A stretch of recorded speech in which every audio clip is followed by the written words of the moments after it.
Hey folks, how's it going? I'm going to record my reading the first chapter 1, from the Big Book of Alcoholics Anonymous, and see what comes up for me. I'll add some thoughts when I get to the end of the chapter. Chapter 1, Bill's Story.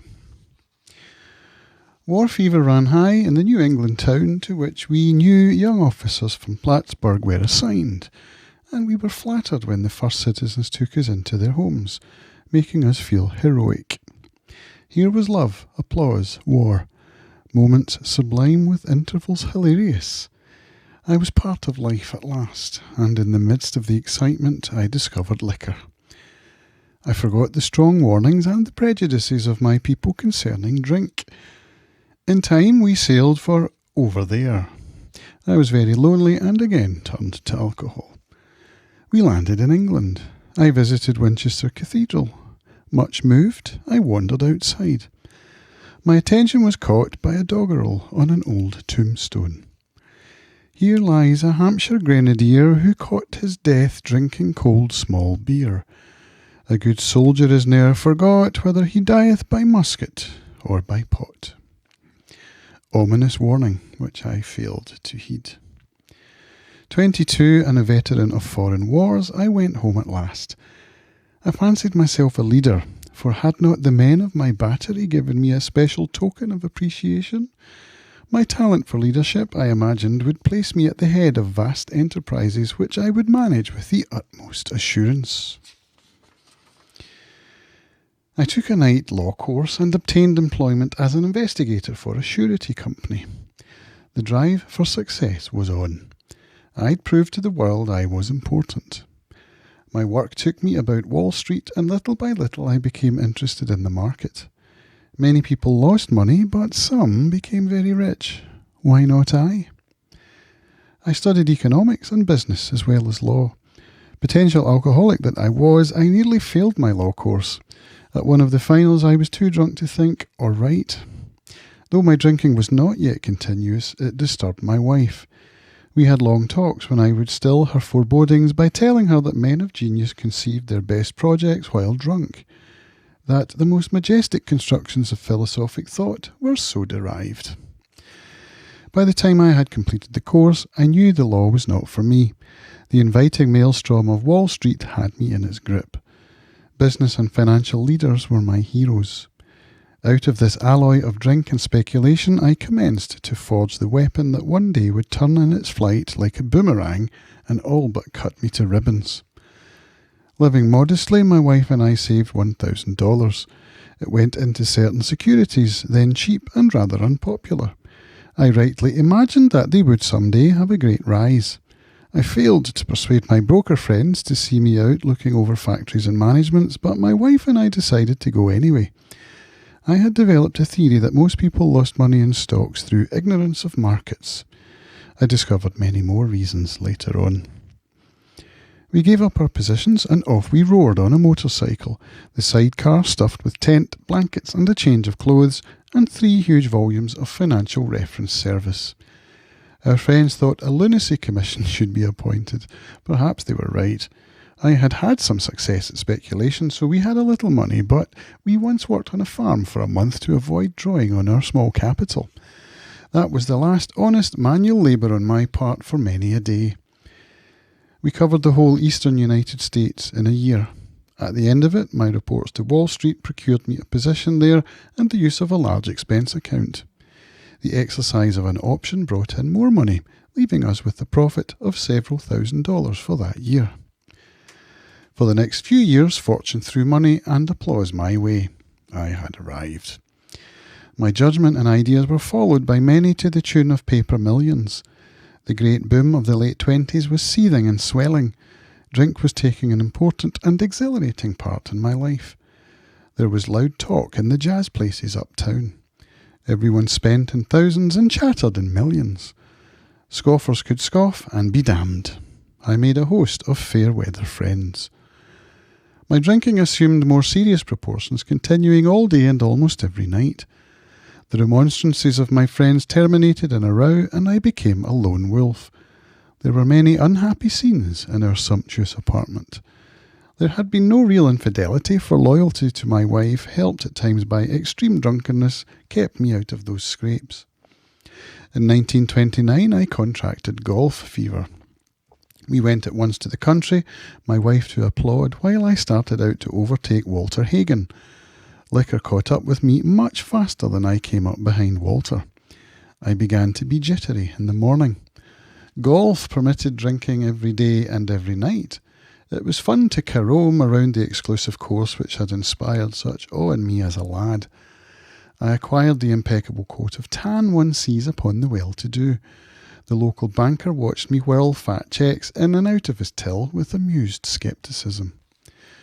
Abruptly, in October 1929, hell broke loose on the New York Stock Exchange. After one of those days of inferno, I wobbled from a hotel bar to a brokerage office. It was 8 o'clock, 5 hours after the market closed. The ticker still clattered. I was staring at an inch of the tape which bore the inscription XYZ32. It had been 52 that morning. I was finished, and so were many friends. The papers reported men jumping to death from the towers of high finance. That disgusted me. I would not jump. I went back to the bar. My friends had dropped several million since 10 o'clock. So what? Tomorrow was another day. As I drank, the old fierce determination to win came back. Next morning I telephoned a friend in Montreal. He had plenty of money left and thought I had better go to Canada. By the following spring we were living in our accustomed style. I felt like Napoleon returning from Elba. No St. Helena for me. But drinking caught up with me again, and my generous friend had to let me go. This time we stayed broke. We went to live with my wife's parents. I found a job, then lost it as the result of a brawl with a taxi driver. Mercifully, no one could guess that I was to have no real employment for 5 years or hardly draw a sober breath. My wife began to work in a department store, coming home exhausted to find me drunk. I became an unwelcome hanger-on at brokerage places. Liquor ceased to be a luxury, it became a necessity. Bathtub gin, 2 bottles a day, and often 3, got to be routine. Sometimes a small deal would net a few $100s, and I would pay my bills at the bars and delicatessens. This went on endlessly, and I began to waken very early in the morning, shaking violently. A tumbler full of gin, followed by 6 bottles of beer, would be required if I were to eat any breakfast. Nevertheless, I still thought I could control the situation, and there were periods of sobriety which renewed my wife's hope. Gradually, things got worse. The house was taken over by the mortgage holder, my mother-in-law died, my wife and father-in-law became ill. Then I got a promising business opportunity. Stocks were at the low point of 1932, and I had somehow formed a group to buy. I was to share generously in the profits. Then I went on a prodigious bender, and that chance vanished. I woke up. This had to be stopped. I saw I could not take so much as 1 drink. I was through forever. Before then, I had written lots of sweet promises, but my wife happily observed that this time I meant business. And so I did. Shortly afterward, I came home drunk. There had been no fight. Where had been my high resolve? I simply didn't know. It hadn't even come to mind. Someone had pushed a drink my way, and I had taken it. Was I crazy? I began to wonder, for such an appalling lack of perspective seemed near being just that. Renewing my resolve, I tried again. Some time passed, and confidence began to be replaced by cocksureness. I could laugh at the gin mills. Now I had what it takes. One day I walked into a cafe to telephone. In no time I was beating on the bar, asking myself how it happened. As the whisky rose to my head, I told myself I would manage better next time, but I might as well get good and drunk then. And I did. The remorse, horror and hopelessness of the next morning are unforgettable. The courage to do battle was not there.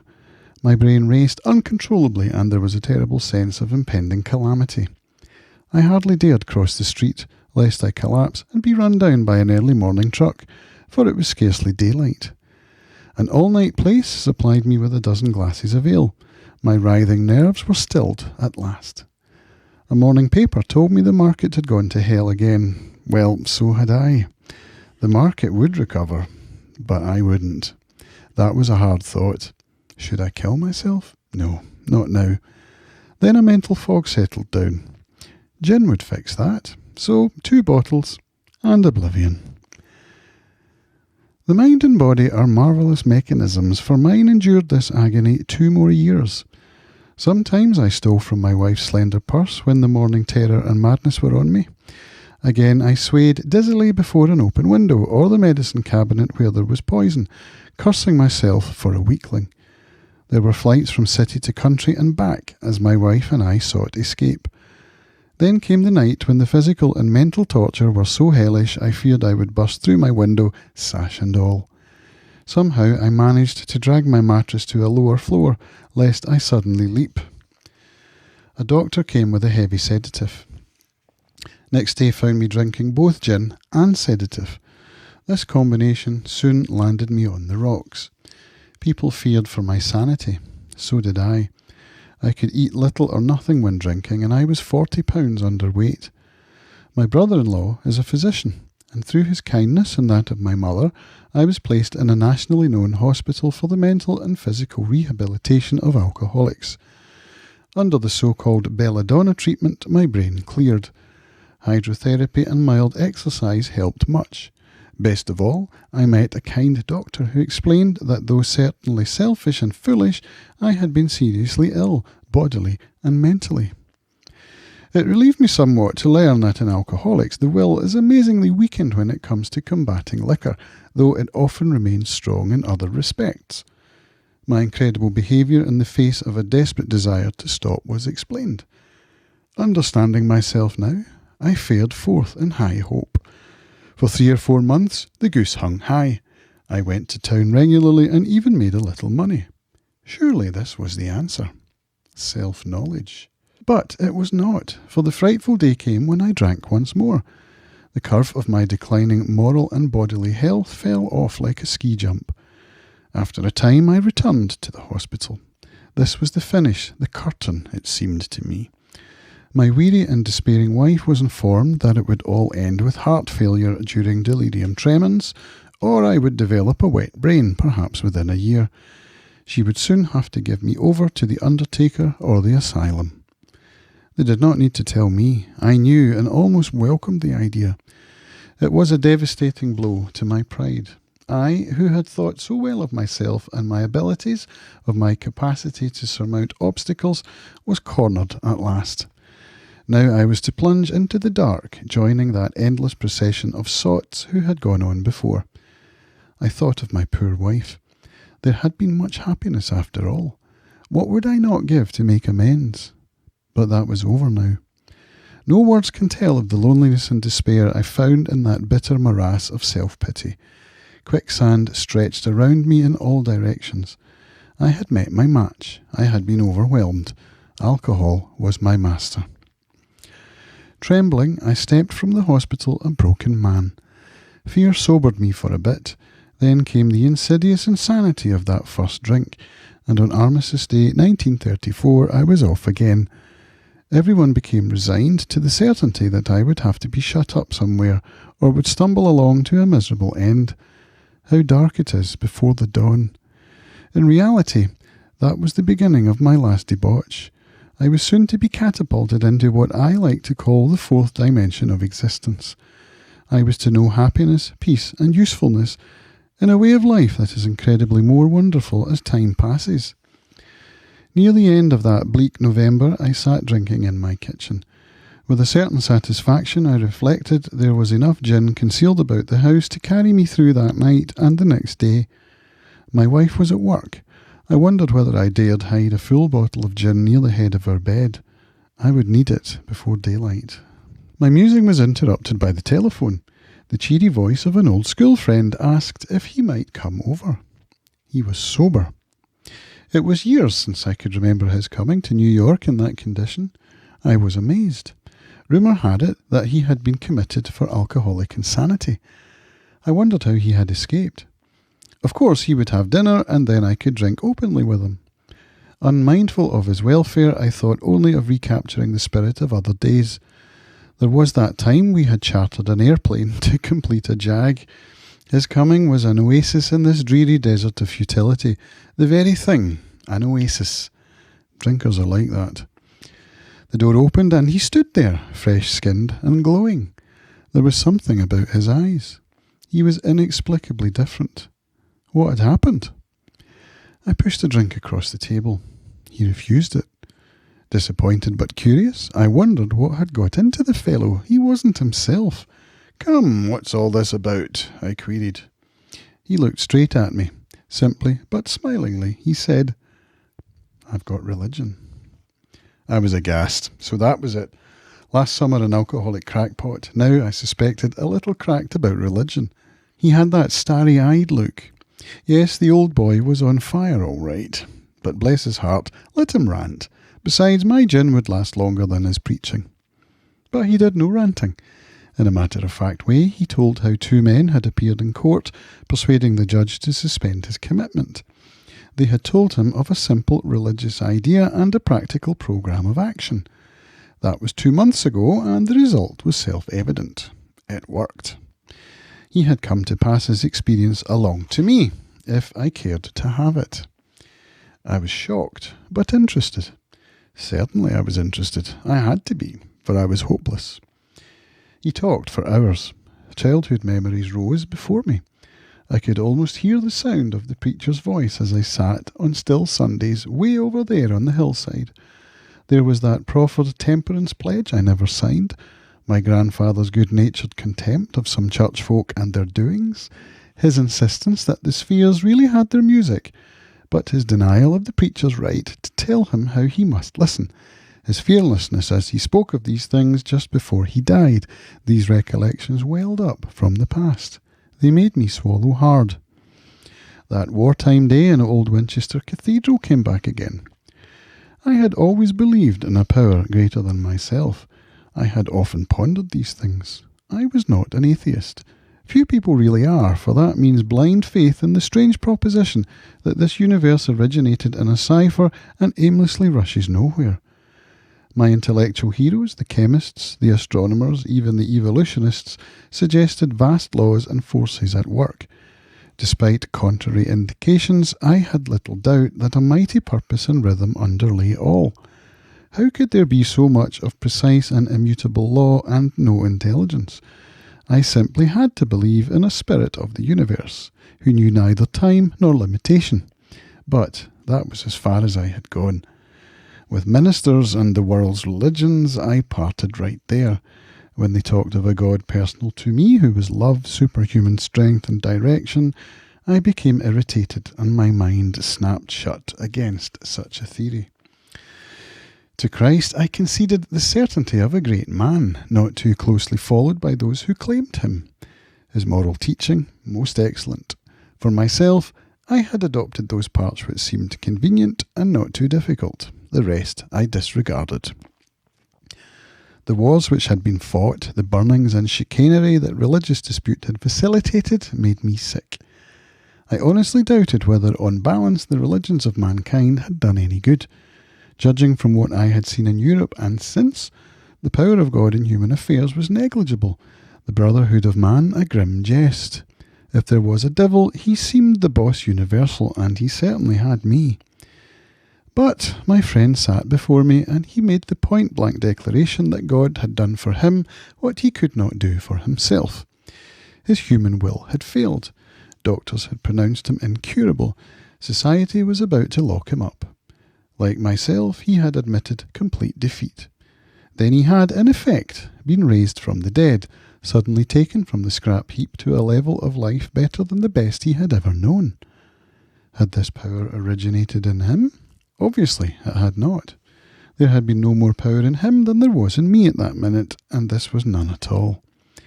That floored me. It began to look as though religious people were right after all. Here was something at work in a human heart which had done the impossible. My ideas about miracles were drastically revised right then. Never mind the musty past. Here sat a miracle directly across the kitchen table. He shouted great tidings. I saw that my friend was much more than inwardly reorganised. He was on a different footing. His roots grasped a new soil. Despite the living example of my friend, there remained in me the vestiges of my old prejudice. The word God still aroused a certain antipathy. When the thought was expressed that there might be a God personal to me, this feeling was intensified. I didn't like the idea.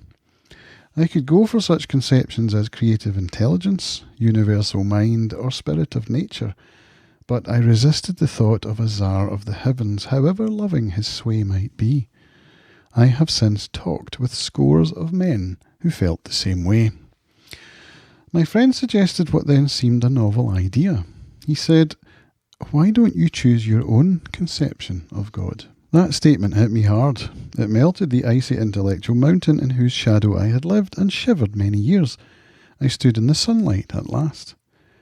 It was only a matter of being willing to believe in a power greater than myself. Nothing more was required of me to make my beginning. I saw that growth could start from that point. Upon a foundation of complete willingness, I might build what I saw in my friend. Would I have it? Of course I would. Thus, I was convinced that God is concerned with us humans when we want him enough. At long last, I saw, I felt, I believed. Scales of pride and prejudice fell from my eyes. A new world came into view. The real significance of my experience in the cathedral burst upon me. For a brief moment, I had needed and wanted God. There had been a humble willingness to have him with me, and he came. But soon, the sense of his presence had been blotted out by worldly clamours, mostly those within myself, and so it had been ever since. How blind I had been. At the hospital, I was separated from alcohol for the last time. Treatment seemed wise, for I showed signs of delirium tremens. There I humbly offered myself to God, as I then understood him, to do with me as he would. I placed myself unreservedly under his care and direction. I admitted for the first time that of myself I was nothing, that without him I was lost. I ruthlessly faced my sins and became willing to have my newfound friend take them away, root and branch. I have not had a drink since. My schoolmate visited me and I fully acquainted him with my problems and deficiencies. We made a list of people I had hurt or toward whom I felt resentment. I expressed my entire willingness to approach these individuals, admitting my wrong. Never was I to be critical of them. I was to right all such matters to the utmost of my ability. I was to test my thinking by the new God consciousness within. Common sense would thus become uncommon sense. I was to sit quietly when in doubt, asking only for direction and strength to meet my problems as he would have me. Never was I to pray for myself, except as my requests bore on my usefulness to others. Then only might I expect to receive, but that would be in good measure. My friend promised when these things were done I would enter upon a new relationship with my Creator, that I would have the elements of a way of living which answered all my problems. Belief in the power of God, plus enough willingness, honesty and humility to establish and maintain the new order of things were the essential requirements. Simple, but not easy. A price had to be paid. It meant destruction of self-centeredness. I must turn in all things to the Father of Light who presides over us all. These were revolutionary and drastic proposals, but the moment I fully accepted them, the effect was electric. There was a sense of victory, followed by such a peace and serenity as I had never known. There was utter confidence. I felt lifted up, as though the great clean wind of a mountain top blew through and through. God comes to most men gradually, but his impact on me was sudden and profound.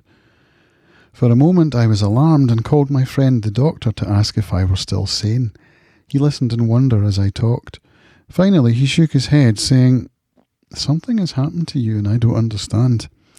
But you'd better hang on to it. Anything is better than the way you were." The good doctor now sees many men who have such experiences. He knows that they are real. While I lay in the hospital, the thought came that there were thousands of hopeless alcoholics who might be glad to have what had been so freely given me. Perhaps I could help some of them. They in turn might work with others. My friend had emphasised the absolute necessity of demonstrating these principles in all my affairs. Particularly was it imperative to work with others as he had worked with me. Faith without works was dead, he said. And how appallingly true for the alcoholic. For if an alcoholic failed to perfect and enlarge his spiritual life through work and self-sacrifice for others, he could not survive the certain trials and low spots ahead. If he did not work, he would surely drink again, and if he drank, he would surely die. Then faith would be dead indeed. With us, it is just like that. My wife and I abandoned ourselves with enthusiasm to the idea of helping other alcoholics to a solution of their problems. It was fortunate, for my old business associates remained sceptical for a year and a half, during which I found little work. I was not too well at the time and was plagued by waves of self-pity and resentment. This sometimes nearly drove me back to drink, but I soon found that when all other measures failed, work with another alcoholic would save the day. Many times I have gone to my old hospital in despair. On talking to a man there, I would be amazingly lifted up and set on my feet. It is designed for living that works in rough going. We commenced to make many fast friends, and a fellowship has grown up among us, of which it is a wonderful thing to feel a part. The joy of living we really have, even under pressure and difficulty. I have seen hundreds of families set their feet in the path that really goes somewhere, have seen the most impossible domestic situations righted, feuds and bitterness of all sorts wiped out.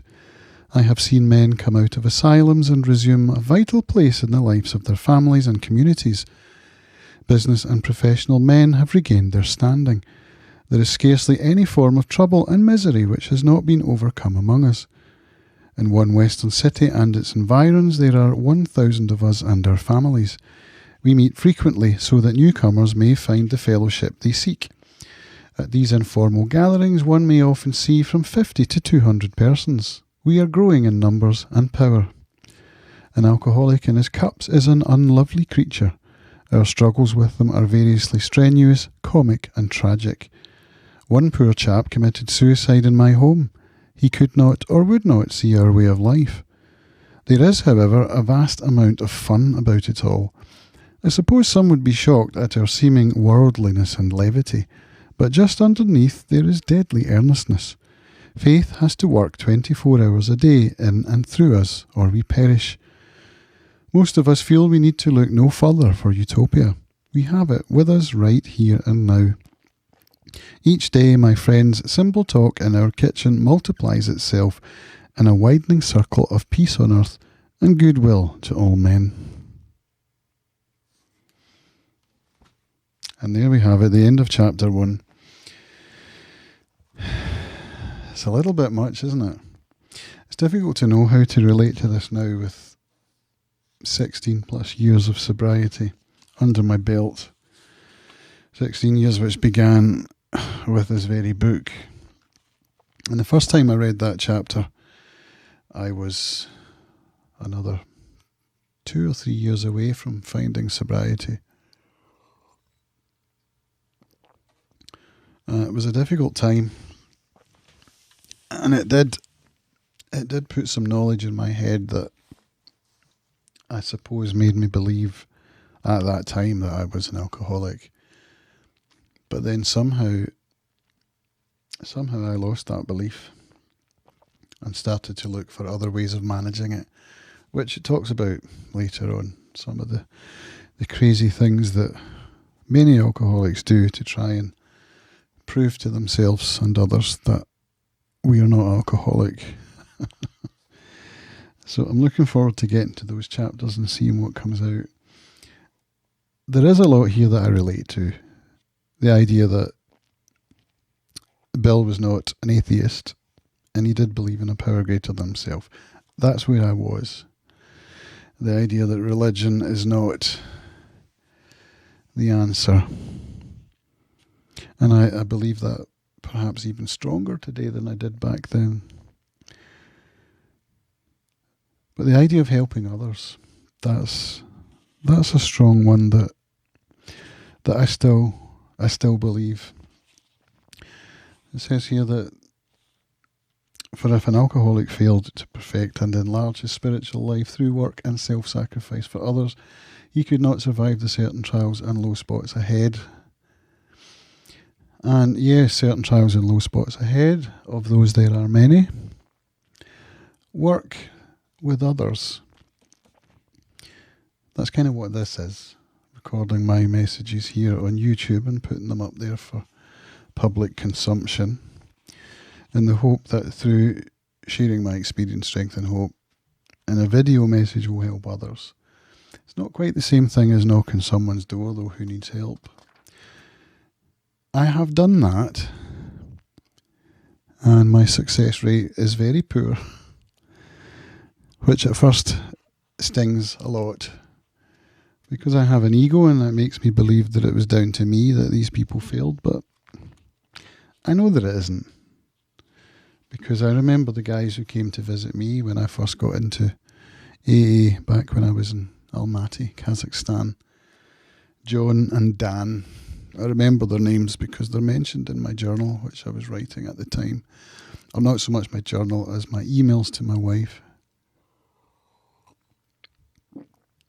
And they welcomed me into the programme with open arms, as you would expect from the way that this book teaches us how to deal with alcoholism.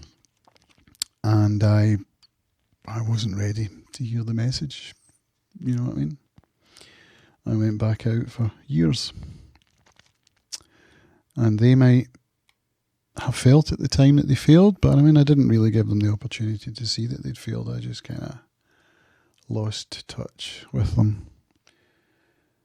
And faith without works is dead. That's another phrase that comes up in that chapter, which is something that reminds me of my meetings where I did finally get sober in Luxembourg. There was a guy there who used to share that phrase as being an important part of the programme for him. Faith without works is dead. So, in other words, you believe, you have faith, but you don't act upon it. And that action can take many forms, including helping other alcoholics to achieve sobriety, you see.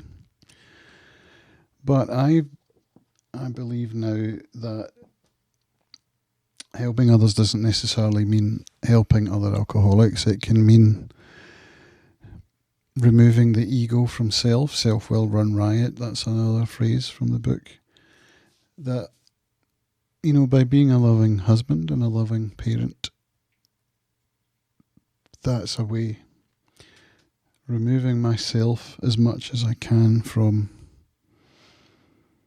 what's going on in my head. You know, that's the thing, is that all the stuff that's going on up here about how important I am, how grandiose, and yet how worthless I am, all at the same time.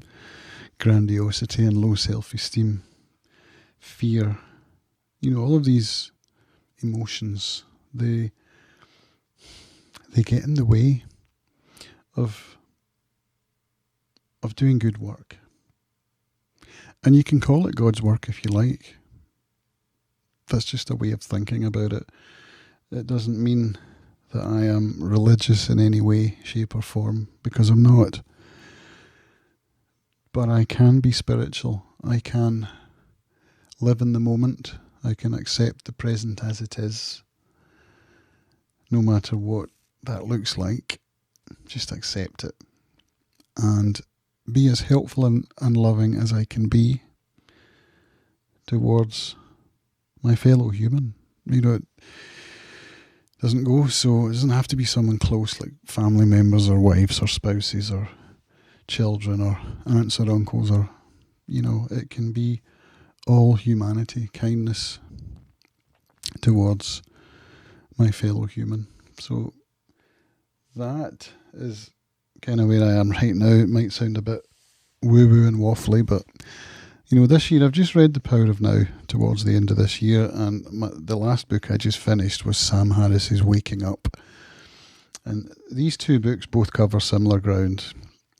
They talk about the ego, the mind, versus peace and serenity and harmony and love and all of these concepts that we can't see or touch, but that once felt can be life-changing, you know.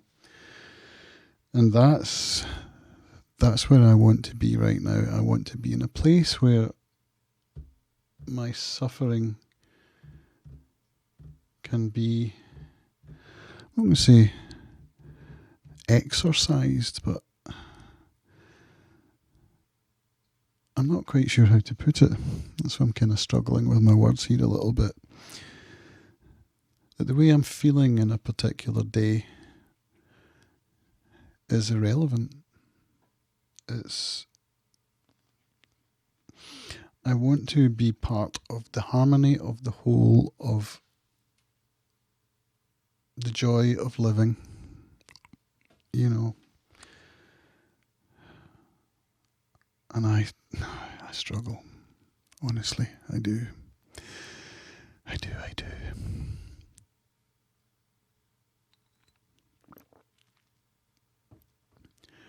I continue to get in my own way. I continue to allow myself to get in my own way instead of just accepting the present and allowing what is to be, So, yeah, that's what's come up for me from reading chapter 1 of the Big Book of Alcoholics Anonymous for the certainly more than 20 times. Yeah, once or twice. Tune in for the next chapter reading right here on my channel. I'll speak to you all soon. Bye.